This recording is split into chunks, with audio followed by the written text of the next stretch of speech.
lives at the top-secret Versace think tank. I told you they had one. The 1997 science fiction comedy Men in Black was the second highest grossing film of that year. So 5 years later, we were invited back for Men in Black 2. It just wasn't as funny as the original. And you know what? I'm sorry, but that was not Rosario Dawson's best role. Jay, we're playing Twister. What's up, Jay? Hey, quit touching my butt. Sorry, I thought it was your face. 7 years after the hit teen comedy Mean Girls made a splash at the box office, filmmakers tried to recreate the success with Mean Girls 2. Unfortunately, the film was wrong. Sometimes a beloved movie leads to just like a crappy sequel. And as much as we love the originals, we just can't say the same for our top 9 worst movie sequels. Starting off at number 9, it took just 2 years for the producers of Reese Witherspoon's hit comedy Legally Blonde to crank out Legally Blonde 2, Red, White, and Blonde? Even Witherspoon, who gamely reprised her role as Elle Woods, couldn't save the movie from scathing reviews. Bruce is set in a different country, takes place 30 years before the original film, and was made using a script for a different movie. Is this square? Is the square good or bad? It's bad. See, it's square. Now that is one baby that definitely needs to be put in a corner.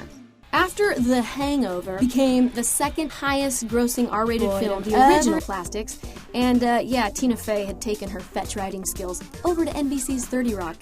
I don't run away that easy. Get over yourself, man hands. You're just a passing phase. Well, I guess there's a reason it premiered on TV and not in theaters. On to number 6, the 1987 film Dirty Dancing was such a success that Hollywood was eager to make a follow-up. Well, so they did.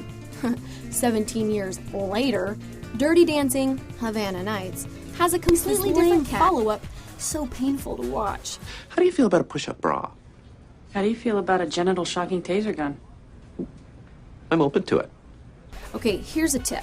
When Sandy falls in love with Benjamin Bratt, at the end of a film, just don't have them break up at the start of a sequel. Next up is another movie starring Sandra. It's the 1994 action flick Speed. Oh, I love that movie. I mean, the original has everything. You know, it has those exciting chase scenes, just that cool bus stunt, and most importantly, it has Keanu freaking Reeves. Its 1997 sequel, Speed 2 Cruise Control, kind of really effed up by not bringing Keanu back.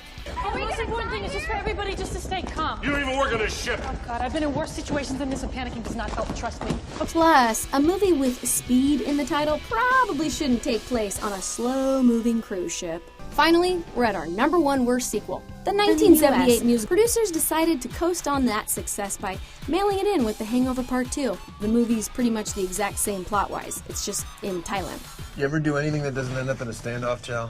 I'm an international criminal. It always ends like this. 2000's Bring It On, starring Kirsten Dunst, is the ultimate movie about high school cheerleading. I always wanted to be one. Sadly, the first of its 500 sequels, Bring It On Again, was a huge hit.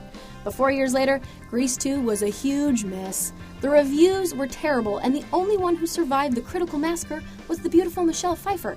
They don't know what I'm looking for, they don't know what I need. Roger Ebert summed up the movie as, quote, one of the worst films of the year. Well, that's probably because you didn't bring back Danny Zuko. Remember, just